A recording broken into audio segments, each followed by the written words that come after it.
Welcome learners, Ma'am Layson here. Ngayon ay tuturuan ko kayo ng mga pag-aaral o lessons na nakapaloob doon sa modules na natanggap ninyo. And at the end of this topic, ituturo ko rin sa inyo kung paano ba natin masasagutan yung mga tanong doon din sa modules ninyo. Ngayon class, unahin natin yung nandun sa pinakaunahan niya, which is sets and presenting sets. Paano ba natin class ipe-present ang sets? Siyempre una ay dapat alam natin ano ang kahulugan ng sets. Ano nga ba class ang kahulugan ng sets? Sets is a collection of well-defined objects. Sa madaling salita, pag sinabi nating sets, ito ay grupo kung saan may objects na pinagsama-sama na may malinaw na kahulugan. Ano ang magandang halimbawa nito? Halimbawa, sinabi ni Ma'am Layson, set of rainbow colors. Sa madaling salita, class, aware tayo kung ano-ano ang nakapaloob sa rainbow colors. Pwede natin ilalagay natin siya as red, orange, yellow, green, blue, indigo, and violet. So with that case, that is an example of sets. Ano pang magandang halimbawa o yung isa pa sa mga realistic nating halimbawa kapag ka nasa mall tayo or namamasyal tayo. Minsan ay nakakaramdam tayo na mag-CR at kapag pumasok tayo sa CR, meron tayo kalimitan ay merong options, di ba? Kung saan pipili ka, kung sa babae ba o sa lalaki. So, syempre, nung ka pupunta kung saan ka belong. Sa madaling salita, hahanapin dito yung sense of belongingness at yun ang sets na tinatawag. Ngayon, para mas maintindihan pa natin ng mabuti, aalamin ngayon natin ano-ano ba yung bumubuo sa sets at ano-ano ba yung kalimitang symbol na makikita natin kapag sets ang pinag-uusapan. So, we have now set symbols. So, we have braces here, this symbol. So, braces, kasi dalawang ganito yung gagamitin natin dyan. Use in writing set. So, kapag nagsusulat daw tayo ng set, gumagamit tayo ng ganitong symbol. Ang basa kasi dyan ay set of. Excuse me. Next, we also have an element is an object that belongs to the set. It is unique in all sets. So, anong ibig sabihin nun? Yung bumubuo daw sa set, ang tawag doon ay element. Para maging malinaw, balikan natin yung unang example ko. Sabi ko, rainbow colors. Sinabi din natin, ano-ano yung mga rainbow colors. We have red, orange, yellow, green, blue, indigo, and violet. So, yung mga binanggit ko na isa-isang yon, ang tawag sa kanila ay element. Sa madaling salita, ang element yung nakapaloob sa isang set. At ito ay bawal maulit. Sa madaling salita, isang beses lang siya pwedeng isulat. Ngayon, tingnan nating mabuti. Kapag ang pagkakalagay natin class ay red, tapos another red, mali ka na. Hindi na set yon. Ulitin natin. Ang element ay walang repetition. Ang element ay walang katulad. Now, ang element ay gumagamit ng simbolong ganito. At gumagamit din ng simbolong ganito. So, kailan gagamit ng ganito? Kapag kasali siya. Kailan gagamit ng ganito? Kapag hindi siya kasali doon. So, halimbawa, rainbow colors, nilagay natin ay black.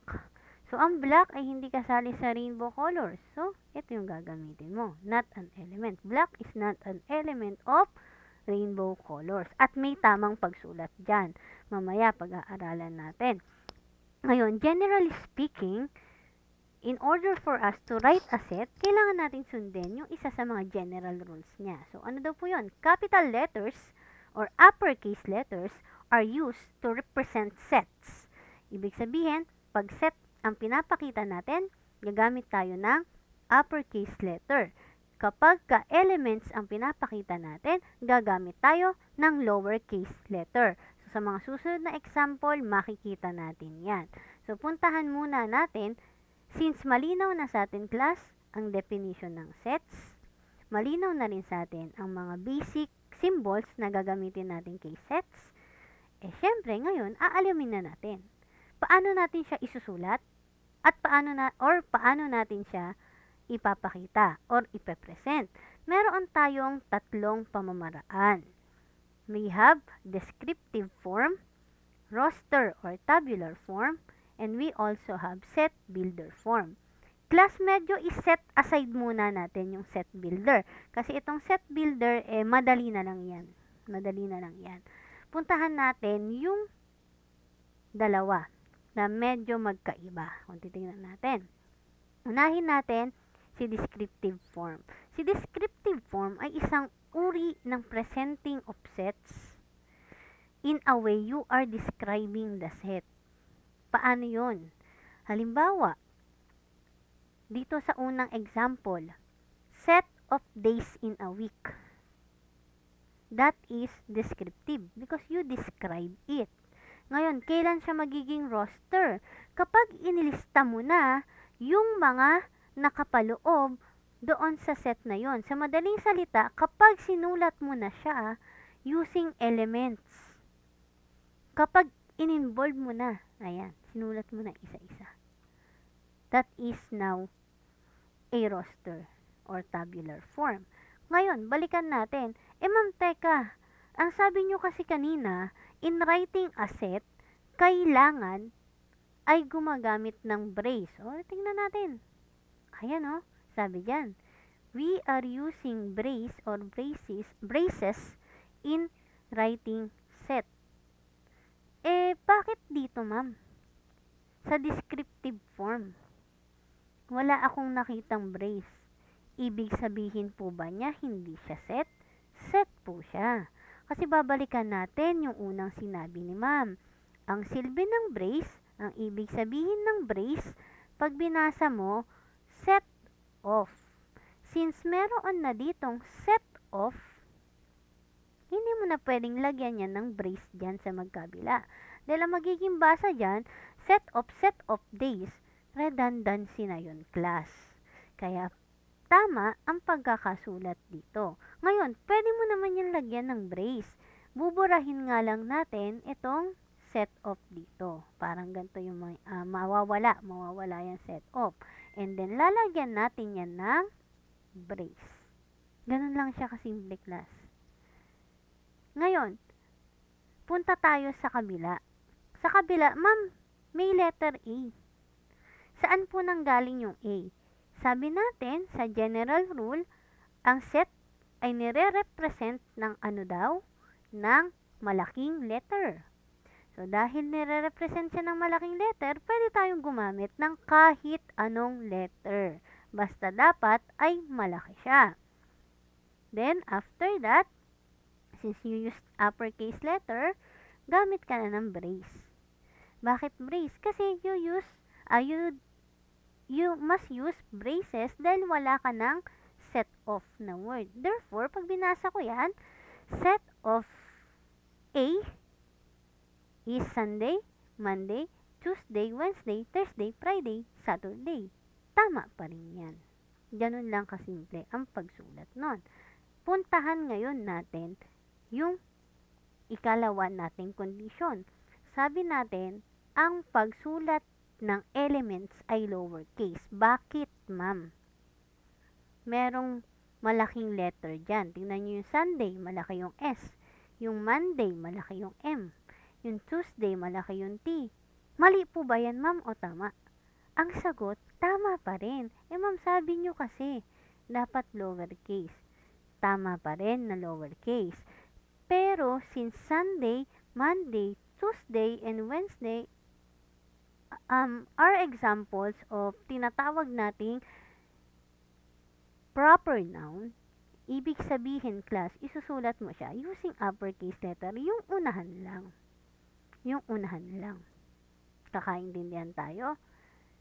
May rules ang English na hindi natin pwedeng i-invalid. Okay? Hindi pwedeng i-invalid yon. So, kailangan pa rin natin siya sundin. Now, punta tayo sa number 2. Set of all letters in the word mathematics. Again, ano-ano daw ba yung letters na nasa mathematics? So, we have M, A, T, H, E, I, C, S. Kung uulitin natin, may nawalang letter. Ano yung nawalang letter? Si M, A, T. Bakit nawala si M, A, T? Kasi nga, babalik tayo sa ating rules na ang element ay unique. Ibig sabihin, bawal maulit at walang katulad. At babalik din tayo sa paraan ng pagsulat niya na lowercase siya. Kaya kung mapapansin natin, lowercase siya dito at walang naulit na elements. Ngayon, ang sunod, ma'am, pwede ho bang A ulit yan? Hindi na. Kapag nagamit mo ng isang set sa taas na yun, huwag mo na siyang ulitin. Kasi nga, dapat unique na rin tayo. Okay? Then, after that, meron tayong comma, kung makikita natin. Yung comma class ang nagse-separate sa mga elements. Dahil kapag wala siyang comma, ibig sabihin, considered siya as one. Halimbawa, Sunday, Monday, walang comma. So, ibig sabihin, Sunday, Monday, considered as one day yun.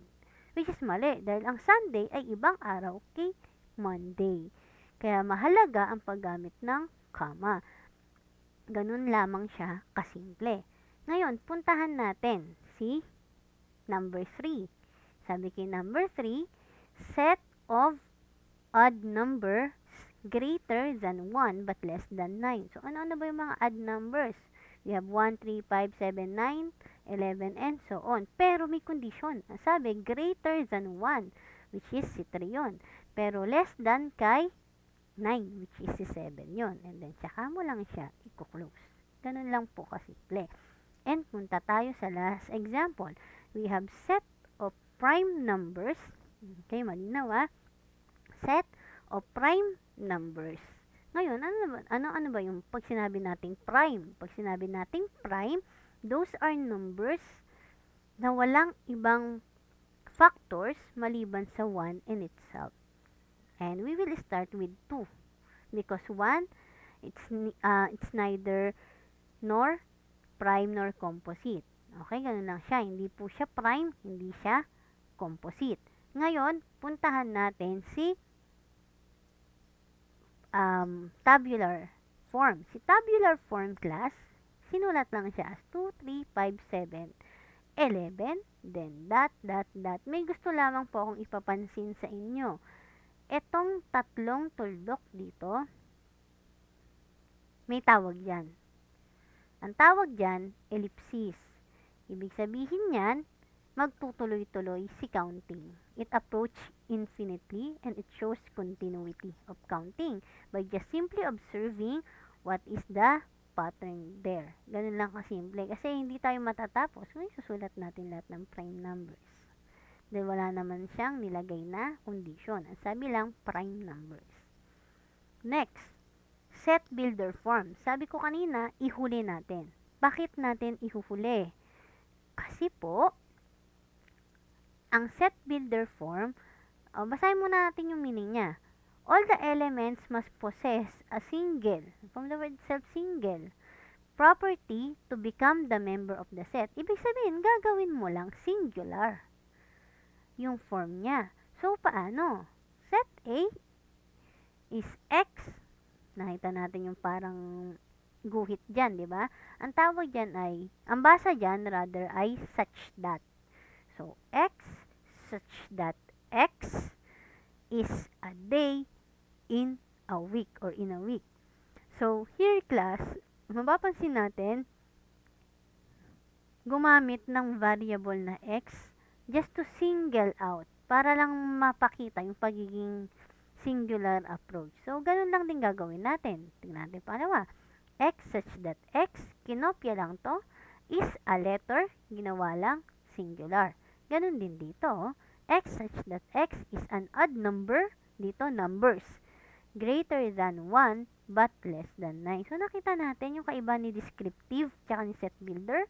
Ginagawa mo lang siyang singular form at naglalagay ka lang ng X such that X. Ganun lang siya kasimple. So, para mas maintindihan pa natin, let's have some checking. Tingnan natin i-identify kung ito ba ay descriptive or roster. So, let's check another examples. In example number 1, we have set of Blackpink members. So, again, set of Blackpink members, it is a descriptive form. Therefore, the answer is descriptive. Second, we have September, October, November, December. Naka-enumerate siya. Since naka-enumerate siya, siya ay tabular or roster. Yung pangatlo ay example ng descriptive. Yung pang-apat ay descriptive. At yung pang-lima ay tabular or roster. So, ganun lang kasimple, class. Ngayon, dahil alam na natin siyang tingnan, subukan nating ilipat, no? Gawin natin si set of Blackpink members ay ilipat natin into listed method or tabular. Okay? Check natin, class, kung paano gagawin. As we can see, we have set of Blackpink members here. So, sabi natin, yung iba kilala na dito kung sino ang member ng Blackpink. So, here, again, simple lang ang gagawin natin. Isusulat natin or i-enumerate natin isa-isa kung sino ba ang member ng Blackpink. So, sa mga nakakaalam dyan, okay, let's have some idea here kung sino-sino ba ang member ng Blackpink. So, type natin dito. So, sabi sa unang rules, class, kailangan gumamit tayo ng letter na uppercase. So, let's say ang nilagay natin, class, ay B para Blackpink. So, it must be uppercase. Then, lagay lang tayong equal. Then, ano sunod? Si brace. Then, sino-sino ba ang member ng Blackpink? We have Jennie, Lisa, Jisoo, and sino ba yung isa? Rose or Rosé. Okay, let's say Rosé. Then, close natin. So, now class, na-enumerate na ngayon natin kung sino-sino ang member nitong Blackpink. We have Jennie, Lisa, Jisoo, and Rose or Rosé. Sa pagkakataong ito, class, kapag ang nangyari ay gaya ng sinasabi ni ma'am kanina, nawala halimbawa yung comma. Okay? Nawala halimbawa yung comma. Yan natin dito. Nawala halimbawa yung comma. Okay.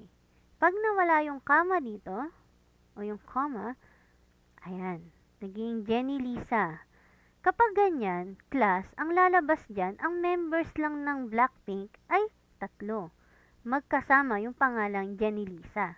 Then, Jisoo, Rose or Rosé.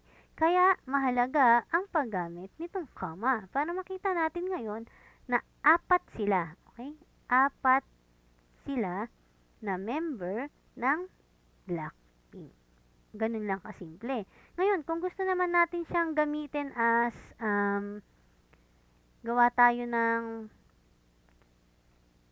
tinatawag nating tabular form. I mean, yung isang form natin, yung set builder. So, in order for us to have set builder notation, pwede naman natin, ang gawin natin ay simple lang.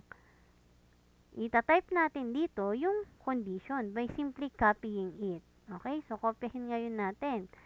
Pwede natin lagay B equals, then, again, yung braces natin, then X such that X is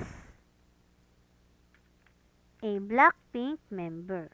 Okay, Blackpink member. Blackpink member. So, then, close na natin sila. Okay? Ganun ang mangyayari dyan, class. So, again, ganyan natin siya itatype. Pwede natin siyang lakihan ng kaunti. Okay? Ayan. Ayan. So, with that case, ito ang approach natin para kay set builder. Ito ang approach natin para kay tabula. Pero yung 3 na yan, ito, at ito, ay magkakatulad lang po yan. Wala po yung pagkakaiba. Lahat sila ay sets at lahat sila ay iisa ang tinutukoy. Nagkaroon lang ng ibang paraan ng pag-represent. So, para mas maintindihan pa natin, pwede pa tayo magdagdag ng another example. As we can see, we have September, October, November, December. Okay. So, dito, naka-anong form naman siya, class? Okay, sa mga nakatama, ito ay isang uri ng roster. Ngayon, since ito ay roster method, naka-enumerate siya. Kung pwede natin siyang gawing descriptive, pwedeng-pwede po. So, gawa natin. Gawa lang tayo dito ng text natin. Then, ilagay lang natin set of months. Set of months. Okay, set of months. A set of last 4 months. Since ang general rules niya ay last 4 months in a year. In a year. So, with that case, pwede natin sabihin na this is the set of last 4 months in a year. Ngayon, kapag malinaw na yan ang set of last 4 months in a year, pwedeng another description. Set of months having whose name ends with ber. Madaming description na pwede nating ilagay dyan. And then, pwede lang natin siyang ilipat din into set builder form by simply inserting here again another text. Then, lagay lang natin ay, since letter A siya, tingnan natin to letter A ito. So, kokopyahin natin yung A na yan. So, we have A here. A equals. Then, lagyan lang natin ng X such that X. Then, after natin lagyan is A. Then, kopyahin lang natin to na set. Yan. Last 4 months.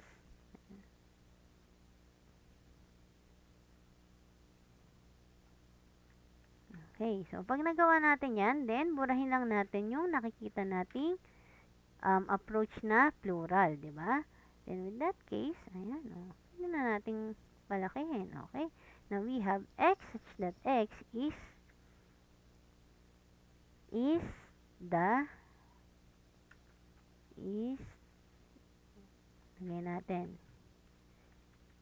the last 4 months in a year. Okay? Para maging tama yung grammar. Then, wag natin kalilimutang isara siya. Using the braces. Okay? Ganun lang kasimple ang gagawin natin. Nagkakaintindihan? Ngayon, class, since malinaw na sa atin yan, tingnan naman natin, kailan natin isusulat yung element and not an element of. Okay? Tingnan natin mabuti. Okay, ngayon naman, class, papakita lang natin kung kailan natin magagamit si element symbol at si not an element symbol. So, tingnan natin yung unang example. Ito munang part na to, class. Sabi dito, is B is an element of set A, where set A contains of A, B, C, and D. So, with that case, the answer is B is an element of A, which is correct. So, therefore, the answer here must be yes, because B is an element of A. Now, punta naman natin yung kabila. Is B is an element of set B? Again, is B, which is the lowercase form. So, ibig sabihin, since naka-lowercase siya, ang tinutukoy ay si element. Is an element of set B. Naka-uppercase letter, ibig sabihin, ang tinutukoy ay si set that contains A, E, I, O, U, or A, E, I, O, U. So, with that case, the answer must be no, because B is not an element of set B. O, ganun natin babasahin siya. Kaya sabi ko, mahalaga ang pagsulat ng lowercase at ng uppercase. O, with that case, nakita natin na sadyang napakalinaw ng mga bagay kapag alam mo siya isulat. So, ngayon, sa pagkakataong ito, i-wrap up natin. Okay? I-wrap up natin yung mga kailangan nating tandaan. Pero bago natin siya i-wrap up class, ituturo ko muna paano natin sasagutan yung mga activities na pinagagawa ko sa inyo. Okay, tingnan natin class kung paano natin masasagutan. Ito ay galing kay Learning Task 1, page 6. Ang sabi doon ay, identify all the possible answers for the statement below. So, kung makikita natin class, yung pinapakita ko ngayon ay hindi siya yung tanong doon. Kasi syempre, kapag pinakita ko yung tanong, parang sinagutan ko na rin yung module nyo. Pero ito ay kung paano ninyo masasagutan. Kaya naglagay ako ng ibang example dyan. So, ngayon class, ang sabi doon ay identify all the possible answers for the statements below. Since hindi naman sinabi na i-express siya using listed method, hindi naman sinabing express siya using set notation or set builder, walang sinabing method So, with that case, ang sabi lang, i-list mo. So, kahit hindi na kayo dito gumamit ng braces. As long as dapat may comma ito. So, para mas makita natin, tignan natin yung kalalabasan ng sagot natin, no? Ang magiging answer dyan ay ganyan lang kasimple. So, sabi dyan, counting numbers greater than 5, we have 6, 7, 8, 9, but less than 10. So, kung mapapansin natin, ito, ayan, ito na yung pinakasagot dyan. Pero hindi na natin nilagyan ng braces. Dahil nga, hindi naman sinabing kailangan i-express using that method. And another, mapapansin natin sa sobrang dami, pwede tayong maglagay ng ellipsis, then tapusin natin sa pinaka-latest. Ganun lang kasimple kung paano nyo sasagutan. Next, meron din ditong tanong na nakita ko rin at actually may mga nagtatanong sa akin kung paano daw ito sasagutan. Okay, tingnan natin itong mga examples dito. Okay, again class, ito ay pinattern ko lang. Hindi siya yung nasa loob Uulitin ko. Hindi siya yung nasa loob. Hindi ito yung sagot, pero ito yung paraan ng pagsagot. So, ang sabi dyan, we have A and B. Ito ay under ng Learning Task 2, page 8. Pwede nyo buksan yung modules nyo para makita nyo kung ano yung tinutukoy ko. Pwede nyo akong sabayan. So, dito, ang sabi dyan, describe set A, describe set B. Actually, yung topic na diniscuss ko ngayon, ang masasagutan lang natin ay si 1 and 2. Dahil si 3, 4, itong 3, itong 4, itong 5, itong tatlong ito, class, ay sa next topic natin masasagot. Ngayon, class, uulitin ni ma'am. Ganito lang natin siya sasagutan. Sinabi diyan, describe set A. So, from the word itself, describe, you were just describing kung ano yung rules na andoon. So, para madali, lagay ka dito ng text. Tapos, ilagay natin, ano ba yung dinidescribe dito sa rules na to? O, we can simply say that this is set A. So, asan ba si set A? Ito siya, class, Ayan, set A.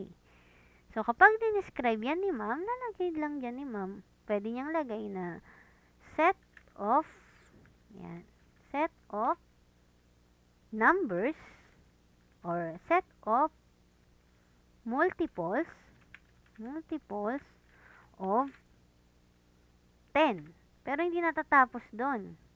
Multiples of 10 less than, lagyan natin ng kasi hindi naman siya infinite, 'di ba? Less than 80. So, ano ba yung multiples of 10 less than 80? Hindi, ito na yan. Okay, ganyan lang kasimple natin siya isusulat. Ganun lang, class, Okay. Next, pwede naman nating ilagay sa kabila. Describe set B daw po. Okay, so in describing set B, gawa ulit tayo ng text dito. Describe natin si set B. Sabi yan, kung titignan natin, we have 2, 4, 6, 8, 10, 12, 14. So, ano yung pinaka-pattern niya? Yun ang ilalagay natin. So, pwede natin sabing set of even numbers. Pwede rin natin sabing multiples of 2. O, let's say, pinili natin even numbers. Even numbers even numbers less than 15 or 16. Lagyan natin. And, tapos na ho siya. Pwede na siyang matapos. Ganyan lang kasimple. Ayan. Okay? Kaya natin konti para mas mabasa natin class. Okay. Ayan. Kaya ganyan lang ang gagawin natin. So now may sagot ka na dito sa ating number 1. May sagot ka na dito sa ating number 1 at may sagot ka na dito sa ating number 2. So, ganun lang kasimple ang pagsagot natin. Ngayon, sa sunod nating topic, sasagutan naman natin itong 3, 4, 5 at pag-aaralan na rin natin how to have operations as well as how to solve word problem. Kasi may nakita akong word problem doon. So, gagamitin natin siya. Okay. So, bago ito matapos, class, meron tayong mga dapat tandaan. So again, sets denoted by brace and it uses uppercase letter. We also have elements, objects in a set ito, kung saan denoted by a symbol element and it uses lowercase letter. Always remember, elements must be unique.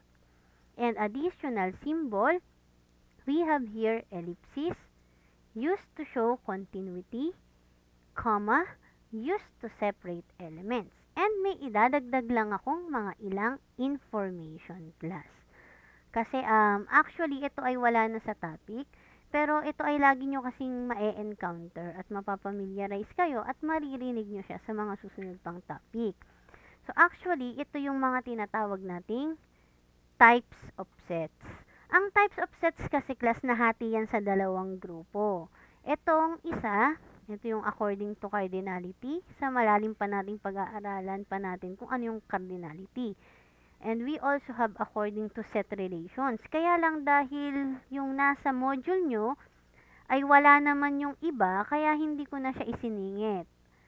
Actually, ito ngang mga to ay isiningit ko na lang din for the sake na medyo ma-familiarize kayo sa mga terminologies. But then again, like what I have mentioned, hindi kasi siya included doon sa modules nyo.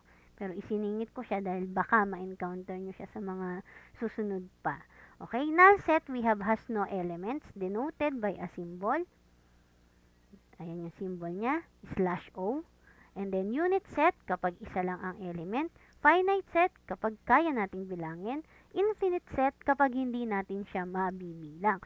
Ngayon class, uulitin ko may iba pa niyan. Meron pa tayong equivalent at meron pang madami. Pero hindi natin pwedeng i-discuss para hindi na kayo malito dahil wala naman siya sa modules ninyo. Okay, for today class, we will be having our hugot or banat of the day. So, kayo na ang bahalang magbasa at kayo na ang bahalang matuwa kung matutuwa kayo. Okay? At pwede nyo rin itong gamitin kung saan-saan ninyong gustong gamitin. Again, paalala, ang hugot na ito ay para lamang mabawasan ang inyong stress. Pag-aaral ng mabuti ang aking hiling. I hope you understand. Kung sakaling may hindi kayo maintindihan, you may comment down below. Again, God bless. Thank you for listening, my students.